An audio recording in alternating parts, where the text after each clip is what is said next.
What's going on, guys? Hope you're all having a great day. Today we're going to be doing our first walk around of my 2017 Can-Am Outlander 850 with the V-twin. This is going to be the XT model, so it's going to be the model below the XMR. They got a ton of different models on this one, so I'm going to show you everything that you get on the XT model. This is going to be a very simple down and dirty specs and what it looks like in close up. I'm not going to get into too many details on what my plans are for the bike. That's going to be on a separate video, and the reasoning behind that is I haven't decided what I exactly want to do with the bike quite yet. But with that said, we're going to jump right into it, guys. I just picked this thing up last week, late last week. Then over the weekend we had the Montgomery meet with the brother, and that was a lot of fun. If you guys didn't check out that video, it was the last video I uploaded. Make sure you guys check it out. But the video before that was me going to Hattiesburg, Mississippi, which is where I picked this thing up at Hattiesburg Cycles. I definitely recommend them. But without further ado, let's jump right into the bike. So let's start off by going over the dimensions of the bike. So it is 49.5 inches tall. It is 86 inches in length, 46 inches wide with a wheelbase of 51 inches, with 11 inches of ground clearance.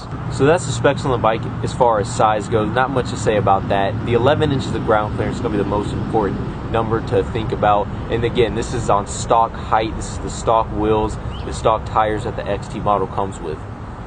Next thing we'll talk about is the tire and rim size. Now the front is going to be a 26-inch tire that's 8 inches wide. The rear is going to be also a 26-inch tire, but it's going to be 10 inches wide. And I'll show you guys the back here in a minute whenever we get to the rear bumper and things like that that the XT model comes with. But the tires are going to be a Terracross RT. They are on a 14-inch rim, which is aluminum. The rims that the XT model comes with, I personally like them. I don't think they look bad whatsoever as far as the stock rim goes. I think Can-Am definitely did a good job this year and put out a really high quality stock rim that you really don't have to do away with as quick as possible. Like, you can get the DPS model, the model below this one, it comes with the, looks like a spare tire kind of rim that is on it. But with the XT model, you get a little bit better of a rim. So that's a plus when going up in a model. Making our way to the front of the bike, you see our big brush guard that comes stock on the XT model, as well as our 11 inches of ground clearance, which is very important when riding on the trails on a stock height bike. And then you see our 3,000-pound winch by Warren, and we definitely will be looking forward to using that winch and testing it out and seeing how good it does work in the next coming videos. You also got your stock high and low beam lights, your high beams being in the center, your low beams being on the outsides. And actually, when I was taking it out for a test drive last night, it's got about, I think, just at 1 hour on the bike right now, because I went out last night and then I went out the night I did bring it in from Mississippi. And the lights actually work very good, but of course we're going to be upgrading those in no time at all. But the lights actually work really good, the stock lights, the low and high beams. I was actually quite impressed. Alright, so moving around, let's talk about the brakes and the weight on the bike. In the front, you are going to have dual 214mm ventilated disc brakes with hydraulic twin piston calipers. In the rear, you're going to have single 214mm ventilated disc brakes with hydraulic twin piston calipers as well. The dry weight of the bike is 780 pounds with a front rack weight that it can carry up to 100 pounds and then a rear rack weight of 200 pounds that it can carry up to. And as we're talking about weight, we're going to go ahead and raise a question. When I towed this thing home the other day, you guys were saying that I should put it in the middle above the axle, but when you're talking about 741 pounds, because I towed it home in the front right against the guardrails, and I had 2 ratchet straps connected to each side. Now, there's 1,000 ways to skin a cat, as they say, guys. Either way is not wrong necessarily. It's just easier to put it against the front tires against the guardrail, and then ratchet strap it down in the back. Make sure you're tight and secure. Place the e-brake on, and then have a good day. But if you do it over the axle, no big deal. It's just the way you like to do it. Another thing I want to talk about, and if you're new to the channel, be sure you subscribe. There's going to be not only a ton of videos on the Can-Am Outlander 850 XT model, but there's going to be a ton of videos on the truck as well. We are not even near close to finished with this thing, and that's what the majority of the channel is about. So, going to the back of it, a lot of you guys were asking me or telling me that I needed a drop hitch. Well, if you saw in the video, I did get a drop hitch. It's a 4-inch drop hitch because the trailer wasn't necessarily sitting level, but the 4-inch definitely helped it a lot, and it did not sit, very bad level. It just didn't sit exactly level. But once the ATV got into the trailer, it did sit really well. and I was happy with it. But a lot of people were freaking out thinking I was on a stock no drop hitch, and that is not the case. I showed it in the video multiple times, but a lot of people were still commenting saying I needed a drop hitch. But to answer your question, that is a 4-inch drop hitch, and maybe down the road I'll go with a 5 1/4, but it's fine the way it is. Also good to note that front and rear shocks, I know we probably should have gone over this when I was going over the brakes, but I forgot to, but they have 22.9 centimeters of travel in the front and 22 centimeters of travel in the rear. And the front is a double A-arm 9-inch, and the rear is a torsional trailing arm independent, or a TTI, 8.8-inch in the rear. As far as fueling goes, we have an electronic fuel injection fuel system, and drivetrain we have a selectable 2-wheel drive or 4-wheel drive with Visco-Lock QE auto locking front differential. So it auto locks. There isn't a manual locking front differential on this bike. And as far as drivetrain and engine goes, it is a 78 horsepower Rotex 854cc V-twin liquid cooled engine. And as far as transmission goes, it is a CVT transmission with the standard engine braking equipped with it in the rear of the bike, which is the last thing we have to go over before we get into the seat and steering bar controls. We have the rear brush guard, which comes in the 2017 Model XT, which is great because I have a lot of buddies with the Can-Am Outlander and they didn't have the rear brush guard, and a lot of their tail lights are like falling out. If not one of them, it's both of them. And with the rear brush guard, it protects the tail lights and just protects the whole rear end of the bike. And also you got your towing package back here in the rear of the bike that can tow up to 1,300 pounds. Also, we'll hit on fuel capacity of the bike. It is 5.4 gallons. So I don't know exactly how many miles it gets to the gallon, but I can get that down the road. This, like I said, this is the first time I've really gone over the bike. So I will let you guys know in a later video. I haven't been able to find that anywhere that I've done my research as far as fuel mileage goes. But 5.4 gallons is the max fuel capacity of the tank. Alright, so now let's talk warranty and did I get a warranty for this bike since I bought it new.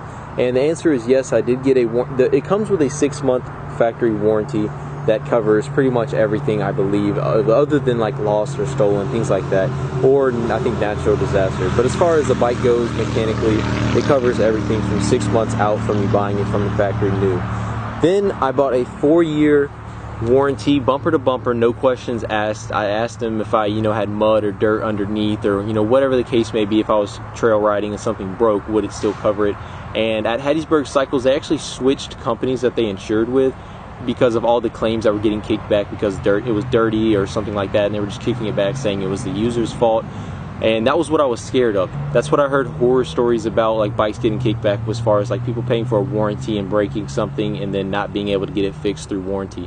So Hattiesburg Cycles actually recognized that there was a big problem in that, and they changed up companies that they insured with. So now I have a bumper to bumper, no questions asked, 4-year warranty, and the price on that was $1,000 for 4 years starting at the end of the 6 months. So you start your 6 months and then you start the 4-year extended warranty as far as that goes. Because as you guys know, the Can-Ams put out a lot of power, so they have a bad reputation for snapping rear axles. But getting onto the bike, we'll go ahead and show you guys the keys. It does come with 2 keys, a kind of drunk buddy key as they call it, or a, I've been told, 70% key.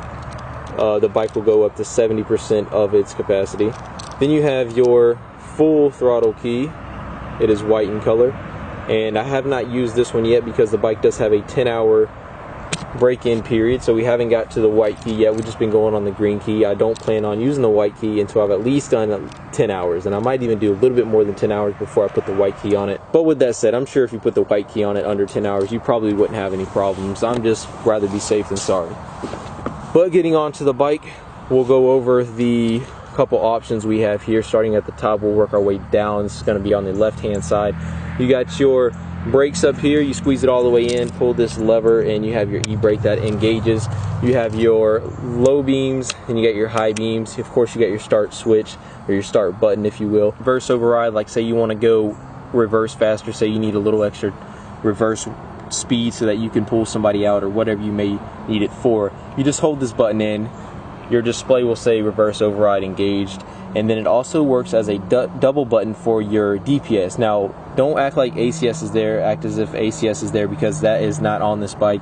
That is something that they took out, and now you got your DPS, which you can change by pressing the button in as well. So it works as both your reverse override and your DPS. Like I said, ACS is not in the 2017 Can-Am Outlanders. They did away with it. Next thing, all the way at the bottom, is your winch out and in. Pretty self-explanatory. Next thing, your four-wheel drive. The top being your two-wheel drive, then bottom being your four-wheel drive. You just switch that. You can switch this while you are in high or low, but as you're driving, I think he said make sure you're below like 20 miles an hour or something, and then you should be fine. But of course, most people would just come to a stop anyway, pop it in 4, and then get on with their business. Now we'll go ahead and place the key. And by the way, the key, we didn't even really talk about it. They did change the key up. It works off a ball now. The ball, you just put it right in, and there's electronics inside the key that is supposed to be either waterproof or water resistant, the guy told me. And you just place it in there.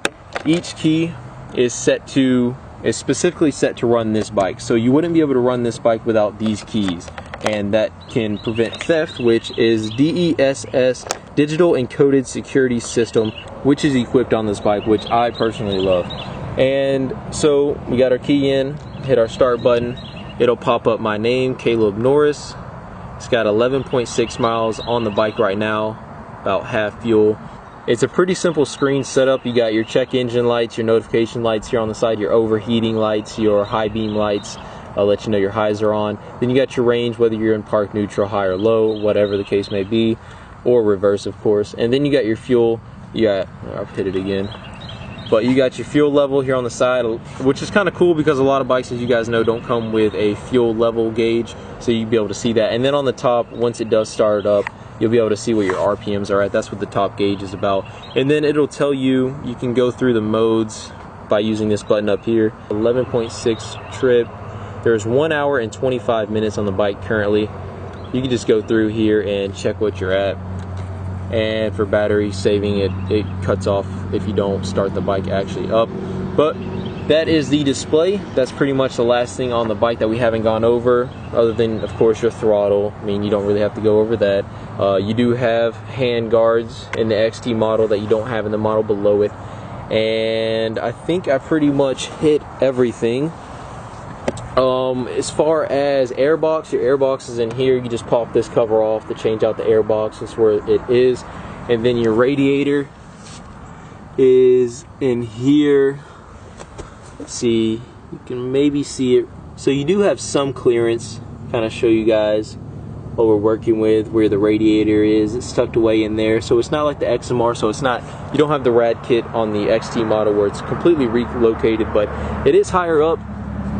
So, and it is guarded, so mud and stuff probably wouldn't cake it too easily, and then you could just easily clean it with a pressure washer as soon as you get back from trail riding. But that is pretty much I know I'm probably missing a couple things here and there. Let me know in the comment section below if you guys have any more questions on this bike. There's going to be a ton of videos coming out on this thing. I'm really excited. Got it in the gunmetal gray, which obviously you can see is right in front of you. Comes in a triple black when you get up to the 1000 model. But unfortunately I could not get the triple black in the 850.